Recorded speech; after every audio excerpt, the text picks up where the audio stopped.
Ma'asyiral hadirin rahimakumullah, alhamdulillah sore hari ini Allah Subhanahu wa taala kumpulkan kita di majlis yang mulia ini di bulan yang mulia, yaitu bulan Dzulhijjah. Salah satu bulan di antara bulan-bulan haram, bulan-bulan yang dimuliakan oleh Allah Subhanahu wa taala.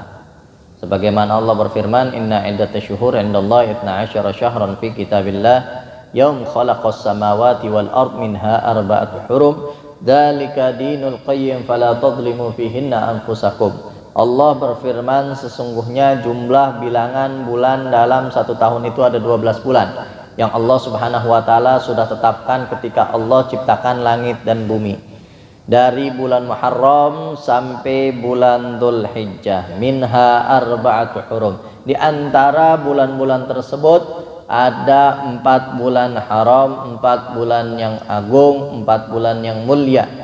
Apa 4 bulan tersebut? Disebutkan oleh Nabi Shallallahu Alaihi Wasallam, thalath mutawaliyat, 3 berurutan, Dzulqa'dah, Dzulhijjah, Muharram, dan yang satu terpisah yaitu bulan Rajab. Alhamdulillah, sore hari ini kita berada di salah satu bulan tersebut, yaitu bulan Dzulhijjah. Mudah-mudahan Allah Subhanahu wa taala berkahi hidup kita, berkahi keluarga kita, berkahi semua urusan kita, baik urusan dunia maupun akhirat. Amin ya rabbal alamin. Buat apa kita tahu bulan-bulan yang dimuliakan oleh Allah? Agar kita bisa memaksimalkan waktu-waktunya untuk ibadah kepada Allah. Semua orang belum tentu tahu bulan-bulan yang dimuliakan oleh Allah. Mungkin banyak orang Islam, tapi belum tentu semua orang Islam tahu bulan-bulan yang dimuliakan oleh Allah. Biar apa kita tahu bulan-bulan yang dimuliakan oleh Allah? Biar kita bisa maksimalkan waktu-waktunya beribadah kepada Allah. Sebab kalau kita melakukan ibadah, amal soleh di bulan-bulan yang dimuliakan oleh Allah, Allah bakal lipat gandakan pahalanya. Dan sebaliknya, kalau kita melakukan kemaksiatan, kemunkaran, perbuatan dosa, maka Allah Subhanahu wa taala bakal lipat gandakan juga dosanya berlipat-lipat ganda. Na'udzubillahi min dzalik. Makanya kata Syekh Muhammad Said Ramdhan Al-Buti, tanda seorang dicintai oleh Allah itu tandanya kalau masuk ke bulan-bulan yang dimuliakan oleh Allah, Allah bakal sibukkan dia untuk ibadah kepada Allah Subhanahu wa taala. Karena Allah bakal lipat gandakan pahalanya kepada dia. Dan sebaliknya, tanda seorang dibenci oleh Allah Subhanahu wa taala, tandanya adalah kalau dia masuk bulan-bulan yang dimuliakan oleh Allah, dia lalai. Bahkan dia kotori bulan-bulan yang dimuliakan oleh Allah dengan berbagai macam kemaksiatan dan kemungkaran, sehingga dosanya dilipat gandakan oleh Allah Subhanahu wa taala. Na'udzubillahi min dzalik. Nah, makanya mudah-mudahan kumpulnya kita di sini ini tanda bahwa Allah Subhanahu wa taala mencintai kita. Amin ya rabbal alamin. Berapa banyak yang sekarang lagi lalai dari Allah Subhanahu wa taala. Tapi alhamdulillah kita dipilih sama Allah untuk mengingat Allah Subhanahu wa taala. Apalagi sekarang kita berada di hari-hari terbaik untuk kita melakukan amal ibadah. Bahkan kata para ulama, lebih baik daripada hari-hari di bulan Ramadan. Ada di apa kita sekarang? Ada di 10 hari pertama bulan Dzulhijjah. Kata Nabi Shallallahu alaihi wasallam, "Ma min ayyam al-amalu shalih fiha ahab ilallah min hadhil ayyam." Enggak ada hari yang paling Allah Subhanahu wa taala sukai jika seorang hamba melakukan amal soleh melebihi di 10 hari pertama bulan Dzulhijjah. Nih sekarang kita masuk ke tanggal 8, hari Tarwiyah. Nah, besok kita masuk tanggal 9, hari Arafah. Disunnahkan buat kita melakukan puasa dan amal-amal soleh yang lainnya. Kalau kita puasa, berarti puasa yang kita lakukan di hari-hari ini adalah puasa yang paling dicintai oleh Allah Subhanahu wa taala. Kalau kita tadi baca Quran tuh, karena bertepatan di 10 hari bulan Dzulhijjah, berarti tadi bacaan Al-Quran yang paling dicintai oleh Allah Subhanahu wa taala. Kalau kita sedekah di hari-hari ini, berarti ini sedekah menjadi sedekah yang paling dicintai oleh Allah Subhanahu wa taala. Kalau kita beramal soleh di hari-hari ini, berarti amal-amal soleh itu adalah amal soleh yang paling dicintai oleh Allah Subhanahu wa taala. Kan itu harapan kita. Ibadah sebanyak-banyaknya kita selama ini ngarepin apa? Ngarepin cinta Allah dan ridho dari Allah Subhanahu wa taala. Ini sekarang waktunya, kesempatan kita buat bisa meraih cinta Allah dan ridho dari Allah Subhanahu wa ta'ala. Banyak amalan-amalan yang dianjurkan oleh para ulama, baik zikirnya, wiridnya, termasuk juga puasanya. Di tanggal 8 nih sekarang hari tarwiyah, yang kalau tadi udah kelewat terlanjur ya nggak puasa, besok masih ada hari Arafah. Sebab Nabi SAW beliau bersabda, "Shaum yaumut tarwiyah kafarah sanah, wa shaum yaumul arafah kafarah sanatain." Kata Nabi SAW, puasa di hari tarwiyah nih sekarang tanggal 8 Dzulhijjah itu akan menghapuskan dosa selama 1 tahun. Dan puasa di hari Arafah besok tanggal 9 Dzulhijjah itu akan menghapuskan dosa selama 2 tahun. Di hadis yang lain Nabi SAW bersabda, "Shaum yaum Arafah yukaffiru sanatain al-madiyah wal mustaqbalah," atau kama qala Nabi SAW. Puasa di hari Arafah tanggal 9 Dzulhijjah tahun sekarang besok tepatnya itu akan menghapuskan dosa-dosa selama 2 tahun. Tahun yang telah lalu dan tahun yang akan datang. Jangan sampai kita ketinggalan. Kalau sekarang tarwiyah mungkin kita kelewat, jangan sampai besok Arafah juga kelewat. Mudah-mudahan Allah Subhanahu wa taala berikan taufik dan hidayah kepada kita semua sehingga bisa memaksimalkan waktu-waktu di 10 hari pertama bulan Dzulhijjah ini untuk ibadah, beramal soleh kepada Allah Subhanahu wa taala. Amin ya rabbal alamin. Nah, ma'asyiral hadirin rahimakumullah. Mari kita lanjutkan kajian kita melalui kitab Risalah Jami'ah. Namun seperti biasa sebelum kita mulai, kita membaca niat belajar dan mengajar terlebih dahulu, membaca doa terlebih dahulu agar majlis kita dan ilmu kita semakin diberkahi oleh Allah Subhanahu wa taala. Dimulai dari Al-Faqir dan para hadirin mengikutinya dengan tertib. Bismillahirrahmanirrahim. Nawaitu ta'alluma wa ta'lima wal ifadata wal istifadata wal hatha ala tamassuki bi kitabillahi wa sunnati rasulillahi sallallahu alaihi wasallam wa du'a ilal huda wa dalalah ala al khair ibtigha'a mardatillahi wa ridwanihi wa qurbihi wa thawabih. Bismillahirrahmanirrahim. Alhamdulillahirabbil alamin. Allahumma shalli wa sallim ala sayyidina Muhammadin salatan tukhrijuni min dhulumatil wahmi wa tuqrimuni bi nuril fahmi wa tudhihu lima ashkala hatta yafhama annaka anta ta'lamu wa la a'lamu innaka anta 'alamul ghuyub. Allahumma shalli wa sallim ala sayyidina Muhammadin wa alihi an-nur al-mudhhib bin nisyan bi nurihi fi kulli lamhatin wa nafasin 'adada ma wasi'allah. Qala al-mu'allif rahimahullahu ta'ala anhu wa nafa'ana bihi wa bi'ulum fid darin amin. Wa amma zakatu wa hiya rabi arkanil Islam. Puasa kemarin udah ya. Sekarang kita masuk ke pembahasan tentang zakat. Wa amma zakatu wa hiya rabi arkanil Islam. Dan adapun zakat itu adalah rukun Islam yang keempat setelah mengucap 2 kalimat syahadat, salat, puasa di bulan suci Ramadan. Yang keempat adalah membayar zakat. Fayajibu ala muslim ma'rifata anwa'il amwal wajibah fiha. Maka wajib atas setiap muslim mengetahui macam-macam harta yang wajib dikeluarkan zakat. Wajib tahu, karena ini rukun Islam. Kalau kita nggak tahu zakat, berarti kita nggak tahu kesempurnaan Islam kita. Maka wajib. Ini yang disebut oleh Nabi SAW, talabul ilmi faridatu ala kulli muslim. Menuntut ilmu itu hukumnya wajib atas setiap muslim wal muslimah. Ilmu yang kayak gimana? Termasuk ilmu yang ini.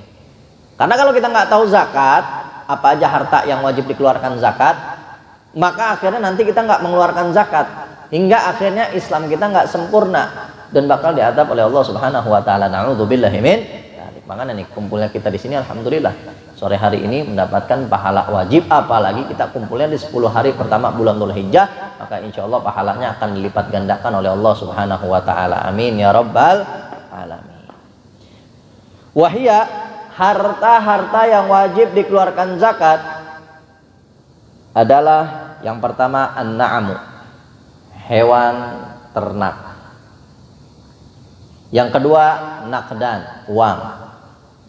Yang ketiga at-tijarah, barang dagangan. Yang keempat, rikaz, harta karun. Yang kelima, al-ma'din, hasil tambang. Yang keenam, al-mu'asyarat, hasil pertanian atau perkebunan. 6 harta yang wajib dikeluarkan zakat. Yang pertama, hewan ternak. Enggak semua hewan ternak. Yang wajib dikeluarin zakat dari hewan ternak cuma yang punya onta, atau kalau enggak sapi, atau kalau enggak kambing, termasuk kambing domba atau kambing Jawa ya. Nah, itu cuma 3 jenis doang hewan ternak: onta, sapi, atau kambing. Kambing mau kambing domba kek, mau kambing Jawa kek, mau kambing Sunda kek, Betawi ya, mau kambing apa ya? Gue jenis kambing. Onta, sapi, atau kambing. Nah, itu hewan ternak. Yang kedua, uang. Yang dimaksud uang di sini termasuk emas dan perak. Sebetulnya emas dan perak, karena di zaman Nabi SAW emas perak itu dijadiin alat jual beli. Nah, begitu berganti generasi, emas perak nggak dipakai lagi buat jual beli, muncullah uang kertas. Maka para ulama mutaakhirin, ulama-ulama modern, ulama-ulama yang tinggal di zaman-zaman terakhir itu mengkiaskan uang itu hukumnya sama kayak emas dan perak. Termasuk juga nanti kalau misalkan yang kita pakai misalkan udah bukan uang kertas, misalkan nanti zaman berkembang duitnya pakai duit digital misalnya, tetap wajib juga dikeluarkan zakat, dikiaskan atau disamakan dengan hukum emas dan perak di zaman baginda Nabi besar Muhammad Sallallahu Alaihi Wasallam. Yang kedua itu uang. Kalau disebut uang bab zakat berarti termasuk emas dan perak ya, termasuk juga uang kertas. Yang ketiga, tijarah, barang dagangan. Barang dagangan, semua barang dagangan. Apa aja?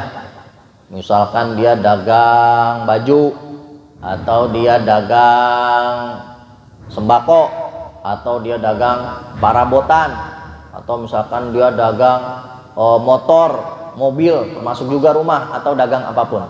Itu termasuk barang dagangan yang wajib dikeluarkan zakatnya. Yang keempat, rikaz. Apa ini? Obok besi. Aman ya? Nggak ada intimidasi, nggak ada. Aman ya? Nggak ada kan ya? Kondusif ya depan? Aman. Nggak ada kan? Bukan serangan, bukan ya? Yang keempat ya? Yang keempat itu harta karun. Harta karun nggak semua harta karun, cuman emas dan perak. Misalkan kita ada tanah nggak ada pemiliknya, kita lagi ngegali misalnya, lagi ngegali pengen bikin sumur ceritanya, tahu nemu emas atau perak, maka wajib dizakati. Selain emas dan perak nggak wajib. Misalkan nemu berlian atau batu yang cakep, batu akik misalnya, mahal gitu ya, batu akiknya segede mimbar misalnya, nggak wajib dizakatin. Yang wajib dizakatin cuma emas dan perak, harta karun. Yang kelima, hasil tambang. Hasil tambangnya cuma emas dan perak.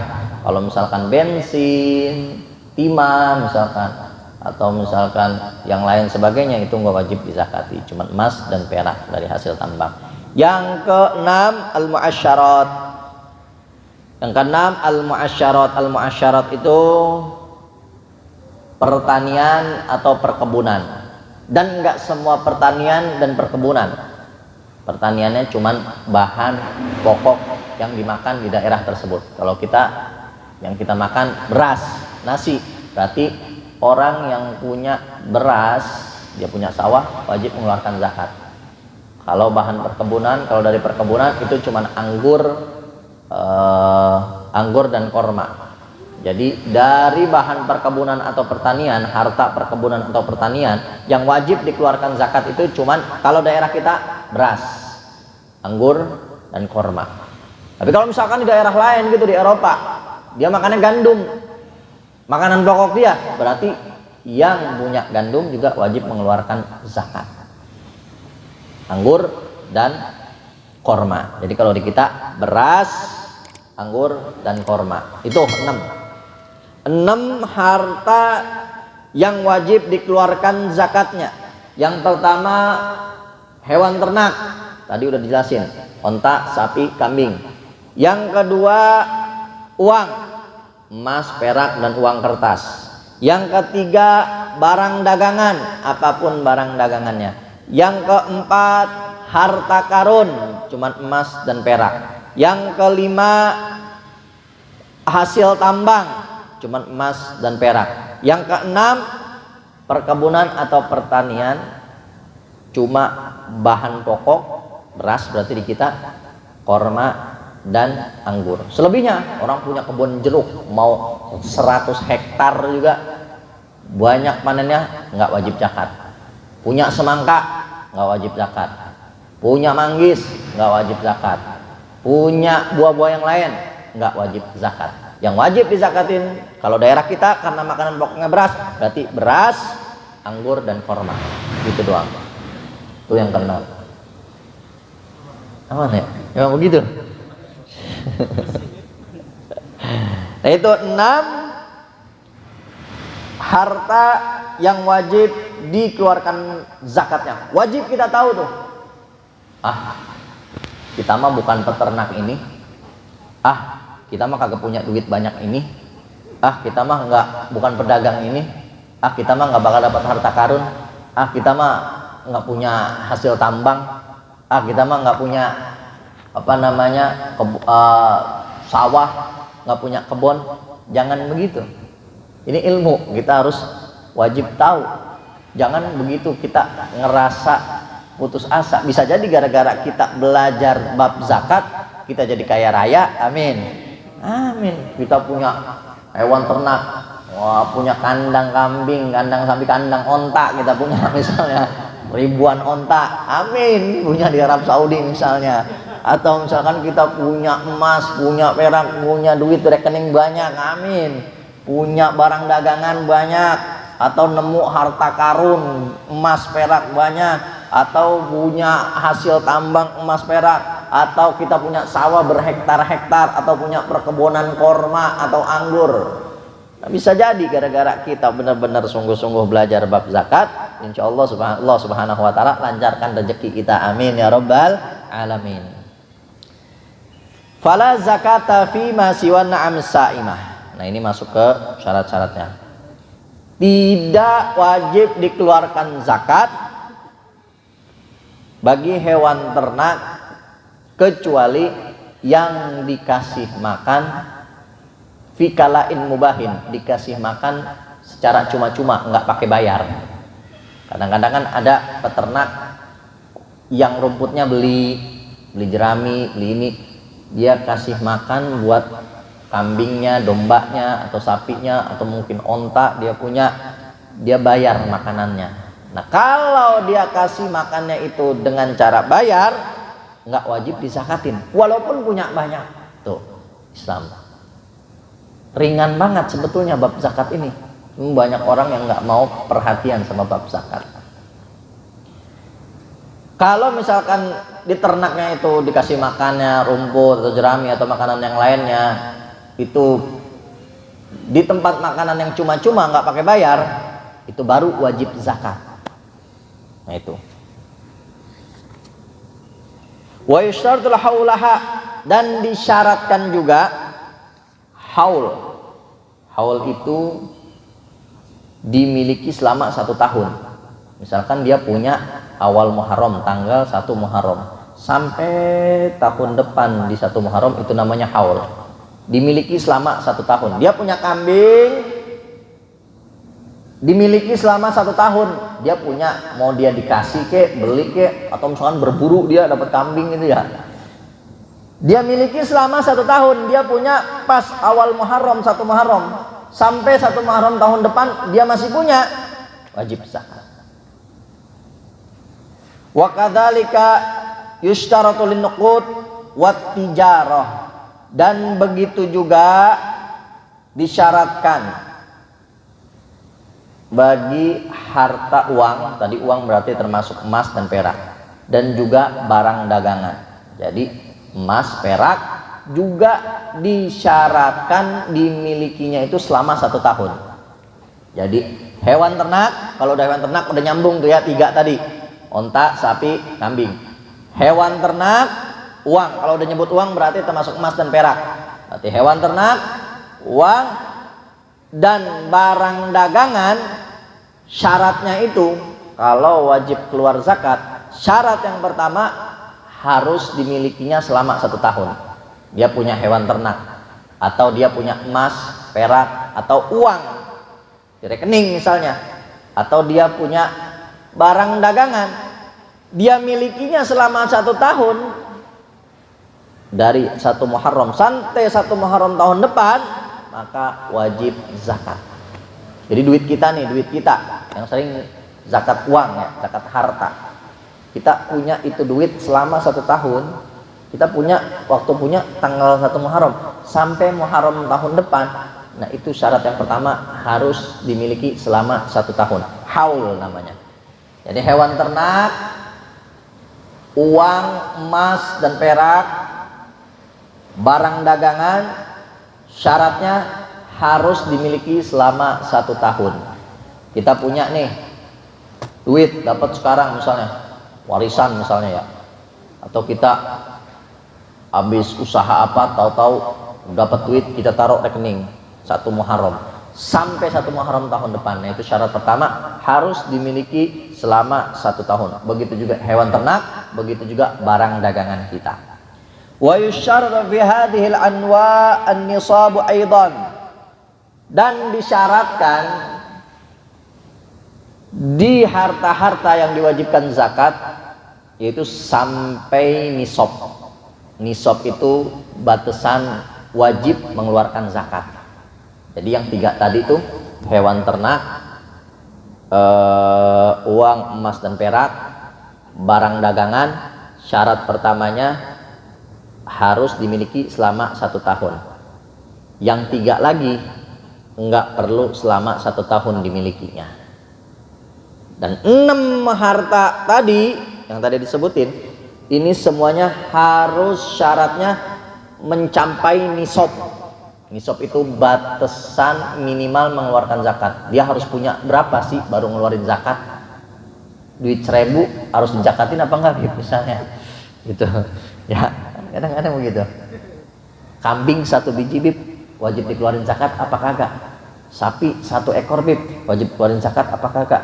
Kita dagang bib, ya elah tibang dagang ini bib, bang dagang cilok dizakatin apa enggak? Nah, ada nisabnya. Nisab itu batasan sampai mencapai wajib mengeluarkan zakat. Jadi 3 harta yang tadi, hewan ternak, uang, emas dan perak, barang dagangan, syarat pertamanya harus dimiliki selama 1 tahun ditambah nisab. Kalau yang 6 lain cuma nisab doang, yang 3 yang lain. Nisab. Nah, nisabnya hewan ternak sekarang yang pertama. Nisabnya hewan ternak itu maghrib ini belum kan? Nisabnya hewan ternak, onta 5 onta dia baru mengeluarkan 1 domba yang umurnya 1 tahun lebih.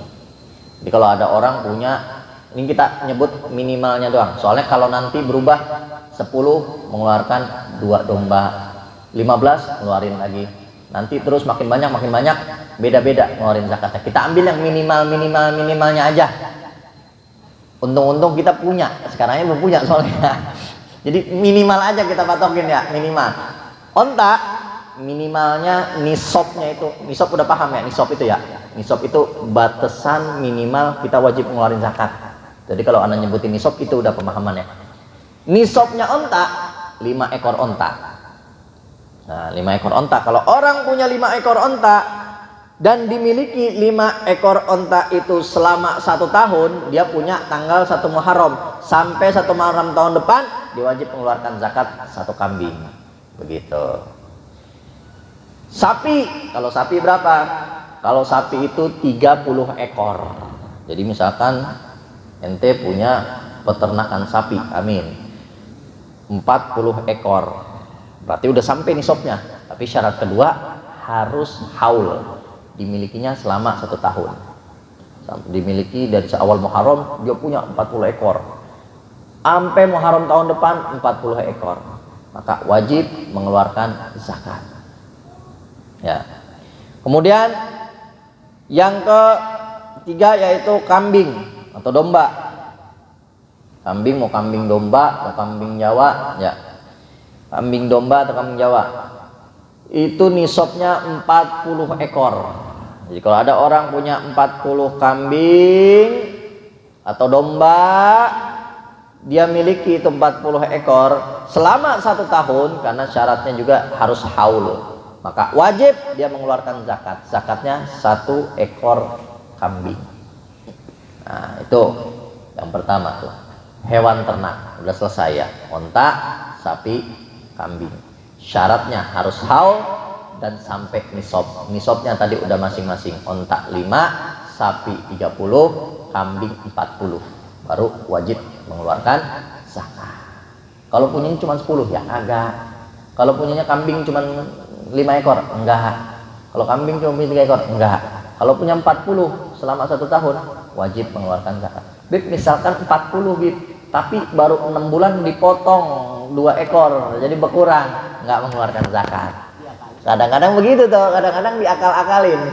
Wah, udah tinggal seminggu lagi nih 1 tahun, potong 2 biji. Akhirnya begitu belum nyampe setahun berkurang dari 40, nggak wajib zakat.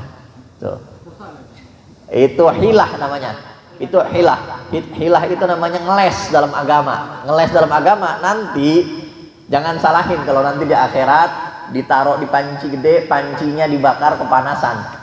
Kata malaikat, ana nggak ngebakar ente, ana ngebakar pancinya. Hati-hati. Ente kepanasan di dalam panci, oh kepanasan ya. Kata malaikat, ana nggak bakar ente, ana bakar pancinya. Sama kayak tadi, ana nggak niat ninggalin zakat, ana pengen motong. Nah, sama kayak gitu.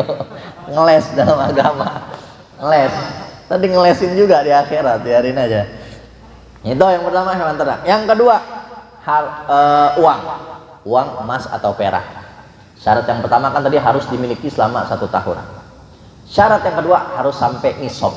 Nisab uang emas atau perak itu, kalau emas 84 gram. 84 gram. 84 gram kalau emas. Emas itu 84 gram. Nah, 84 gram. Lalu kita lihat 84 gram. Berapa sekarang harga emas? Lebih. Coba kita lihat.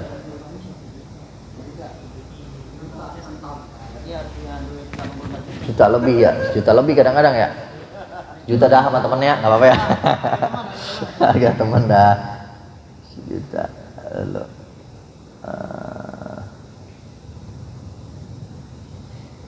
emas, perak termasuk juga uang. 84 gram takriban. Kalau perak 588 gram. Kalau duit dikalkulasiin ke emas berarti 84 juta. Misalnya 1 gramnya 1 juta, 84 juta. Misal dia punya di rekening, disimpan sama dia 84 juta. Udah sampai nisab kan? Syarat yang kedua, 84,2 juta itu harus dimiliki selama 1 tahun, disimpan terus di rekening selama setahun. Maka wajib mengeluarkan zakat. Kalau di tengah tahun dipakai, misalkan dipakai 10 juta, berarti berkurang tinggal 74 juta, nggak wajib mengeluarkan zakat. Jadi harus sampai nisab 84 juta dan harus dimilikinya itu selama 1 tahun, baru wajib mengeluarkan zakat. Beb, anda timbang punya duit 1 juta, ngeluarin zakat apa kagak? Nggak nyampe nisab. Tapi ini 1 juta anda punya, anda simpen Beb, selama 1 tahun kan udah haul, nggak sampai nisab. Jadi syaratnya harus haul dan sampai nisab, begitu. Paham ya? Nah. Kemudian yang ketiga, harta yang ketiga, barang dagangan.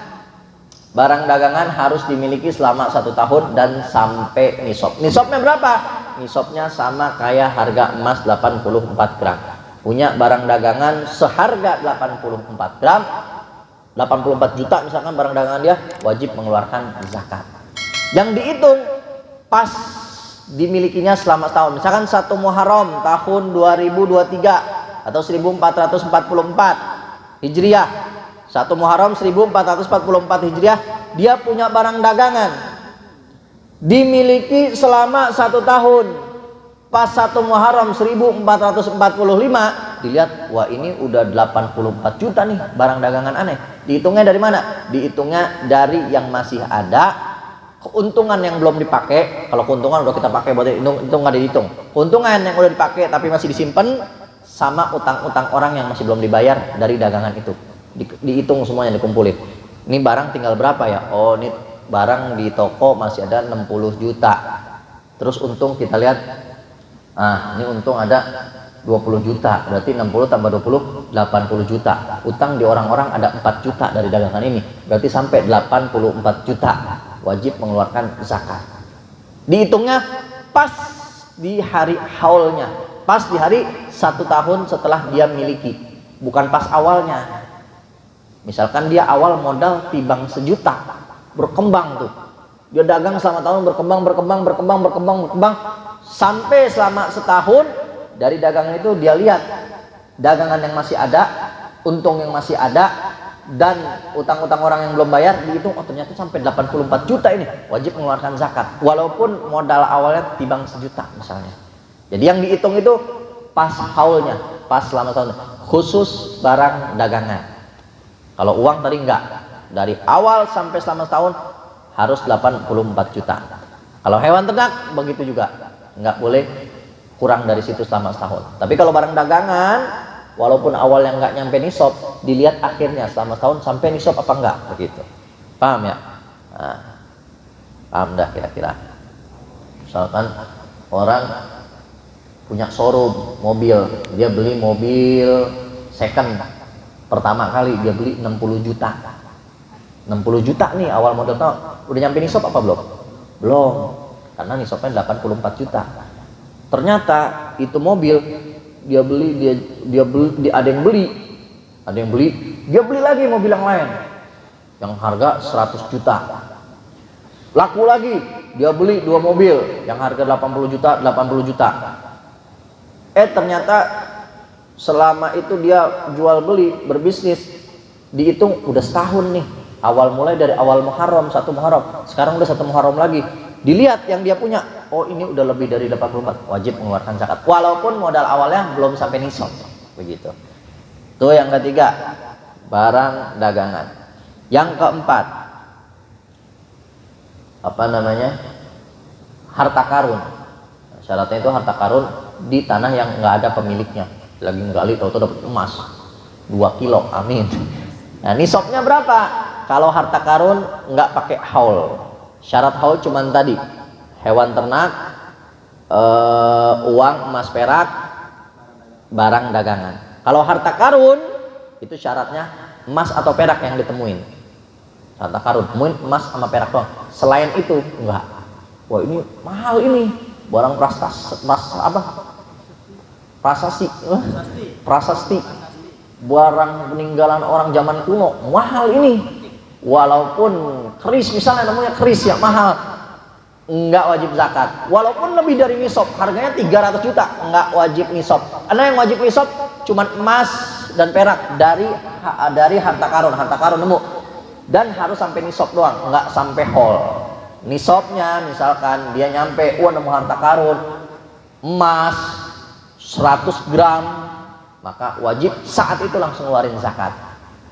Nah, sekarang yang kelima, harta yang wajib dikeluarkan zakat yang kelima, yaitu barang hasil tambang. Barang hasil tambang, enggak semua hasil tambang. Yang wajib dikeluarkan zakatnya cuma emas dan perak. Syaratnya harus sampai nisab. Nisabnya berapa? Sama kayak tadi. Nisabnya sama kayak tadi, emas 84 gram. Berarti kalau misalkan barang tambangan dia menghasilkan emas, minimal besarnya itu 84 gram, wajib mengeluarkan zakat. Atau misalkan perak tadi berapa? 588, wajib mengeluarkan zakat. Kalau misalkan dia kerja di penambangan yang dihasilkan bukan emas sama perak, misalkan timah atau misalkan batu bara atau misalkan bensin, gas, nggak wajib zakat. Barang hasil tambang yang wajib dizakatkan cuma emas dan perak, dan cuma sampai nisab doang, nggak harus haul. Yang terakhir, pertanian dan perkebunan. Pertanian cuma makanan pokok yang dimakan di daerah itu, karena kita makannya beras berarti beras. Kemudian korma dan anggur juga wajib zakat. Selain itu nggak wajib zakat. Berarti di kita yang wajib zakat cuma beras, korma, sama anggur wajib zakat. Syaratnya apa? Syaratnya cuma sampai nisab, nggak sampai haul. Nisabnya berapa? 825 kilogram. 825 kilogram. 820. Misalkan kita punya sawah, panen sebanyak 825 kilogram, atau misalkan 1000 kilogram 1 ton ya. 1000 kilo 1 ton ya. 1000 kilogram kita panen nih. Kita punya sawah, panennya 1000 kilogram. Amin. Nah, kita wajib mengeluarkan zakat karena udah sampai nisab. Nisab itu 825 kilogram. Kalau nggak nyampe segitu ya nggak wajib zakat. Begitu. Nah, itu 6 harta yang wajib dikeluarkan zakatnya. Hewan ternak, uang emas dan perak, harta karun, hasil tambang, barang dagangan, pertanian, perkebunan. Tuh 6 yang wajib dikeluarkan zakatnya. Kita bukan peternak misalkan, kita bukan petani atau tukang kebun, nggak punya. Kita misalkan nggak nemuin juga harta karun, atau kita nggak kerja di penambangan, hasil tambang kita nggak punya. Kita misalkan bukan pedagang juga, tapi bisa jadi kita punya duit ya. Punya duit itu yang disimpan sama kita, syaratnya 2, harus sampai nisab dan harus haul. Kalau misalkan dia sampai nisab dan dia haul, wajib dikeluarkan zakat. Kalau nggak ada 2 syarat itu, nggak wajib zakat. Udah gitu simpel. Punyanya berapa? 50 juta dari rekening, tapi ini udah bertahun-tahun kita diemin, nggak wajib zakat. Punyanya berapa? 100 juta, tapi udah setahun, wajib dikeluarkan zakat. Begitu. Kalau tadi hewan ternak 5 onta, 1 kambing. 30 sapi, 1 sapi yang masih 2 tahun. 40 kambing wajib mengeluarkan 1 kambing. Terus uang yang dikeluarkan, uang emas atau perak yang dikeluarkan 2,5%-nya. Misalkan kita punya duit 100 juta, sampai nisab nggak 100 juta? Sampai. Dimilikinya dari awal Muharram sampai awal Muharram tahun depan. Berarti udah haul belum? Udah. Wajib mengeluarkan zakat. Berapa mengeluarkan zakatnya? 2,5%. Dari 100 juta, 2,5%-nya berapa? 2,5 juta doang. Ente punya duit 100 juta, ente simpen di rekening, berarti kan nyampe nisab. Terus sampai 1 tahun ente diemin, itu wajib mengeluarkan cuma 2,5 juta doang. Andai kata punya 200 juta disimpan selama 1 tahun, maka yang wajib cuma 5 juta. 2,5%-nya. Enggak banyak, tapi banyak yang melalaikannya. Enggak banyak, tapi banyak yang melalaikannya. Jumlahnya enggak banyak yang dikeluarkan, tapi banyak yang melalaikannya. Barang dagangan. Barang dagangan kalau udah nyampe nisab dan haul, maka wajib dikeluarkan zakatnya. Berapa zakatnya? Zakat yang dikeluarkan oleh barang dagangan yaitu rubu' usyur, 2,5% dari barang dagangannya. Misalkan dia dagang, punya barang dagangan, dia dagang motor, dia dagang mobil, udah punya nih 100 juta harga barang dagangannya, selama 1 tahun dia milikin itu barang dagangannya, maka wajib mengeluarkan 2,5%-nya doang. Kayak tadi, sama kayak emas, sama kayak duit, sama kayak perak, 2,5%-nya doang. Nah, berarti tadi udah hewan ternak udah, uang, emas, dan perak juga udah. Sekarang barang dagangan juga udah, 2,5%-nya dikeluarkan. Dan yang keempat, harta karun sama 2,5% juga. Harta karun syaratnya tadi cuma nisab doang, nggak pakai hol. Hasil tambang emas dan perak wajib dikeluarkannya juga sama, 2,5%-nya juga wajib dikeluarkan segitu. Terus yang terakhir, pertanian dan perkebunan wajib dikeluarkan usyur 10%-nya. 10%-nya kalau disiramnya itu pakai air yang gratis. Kalau disiramnya pakai air bayar, kita ngalirinnya bayar begini segala macam, pakai biaya, itu cuman setengah dari 1/10, berarti 5%. Dikit.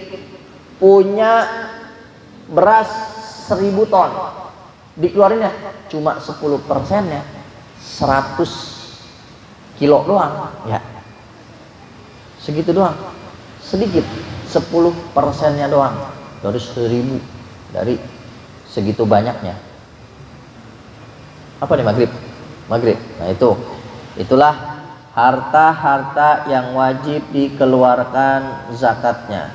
Adapun zakat fitrah, insya Allah kita udah pada paham ya zakat fitrah mah ya. Insya Allah mudah-mudahan apa yang tadi disampaikan bisa dipahami, bisa dimengerti, dan bisa kita jadikan yaitu ilmu sehingga Islam kita sempurna, sehingga iman kita sempurna, sehingga insya Allah Allah Subhanahu wa taala masukkan kita ke dalam surga, dan mudah-mudahan kumpulnya kita di sini menjadi sebab turunnya rahmat dan barokah dari Allah Subhanahu wa taala, menjadi sebab terkumpulnya segala hajat-hajat kita, baik hajat yang berkaitan dengan urusan agama kita, dunia kita hingga akhirat kita. Amin ya rabbal alamin. Ini saja dari Al-Baqiyah. Terima kasih atas segala perhatian. Mohon maaf atas segala kurangan dari penyampaian. Hadani Allah wa iyyakum ila siratal mustaqim wal afu minkum. Wassalamu alaikum warahmatullahi wabarakatuh. Kalau ada pertanyaan nanti.